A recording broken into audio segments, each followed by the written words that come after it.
তো অনেকটা রাত হয়ে গেছে, প্রায় 8টা বাজে। হ্যাঁ, 8টা বাজে, দেখো ঘড়ির কাঁটা। আমার চা খাওয়ার সময় মানে কোনো কিছু ঠিক, মানুষ তো একটা নির্দিষ্ট সময় থেকে চা খায়, আর আমার যত দেরি হয় তখনই চা খাওয়াটা শুরু হয়। কী করব, আজকে একটু ঘুমিয়ে পড়েছিলাম, তো বর্মশায় চা করে আমি আবার সন্ধে দিলাম।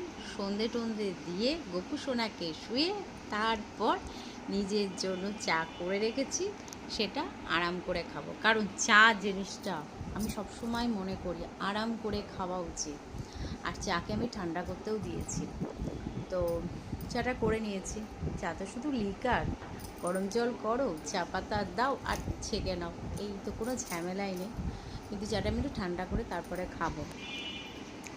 তো ভাবলাম না, আমার এই দেরি করে চা খাওয়াটাই তোমাদের সাথে শেয়ার করি। আর রান্নাঘরে যাব, রান্না তো করতে হবে, নিজের জন্য কিছু খেতে হবে, যেহেতু আজকে সোমবার। কি করি দেখি, সোমবারে নিরামিষ খাবো। তো যাই হোক, আর এখানে চা কিন্তু আমার ঠান্ডা হচ্ছে একদম, ফ্যান চলছে ডাইনিংয়ে, এই যে চা, লিকার চা। তো চলো আর একটু সামনে থেকে দেখাই। তো এখনকার মতন এইটুকু। যদি ভিডিওটা ভালো লেগে থাকে তো প্লিজ লাইক করো, কমেন্ট করো, শেয়ার করো, আর সাবস্ক্রাইব করতে ভুলে না। চলো এখনকার মতন টাটা।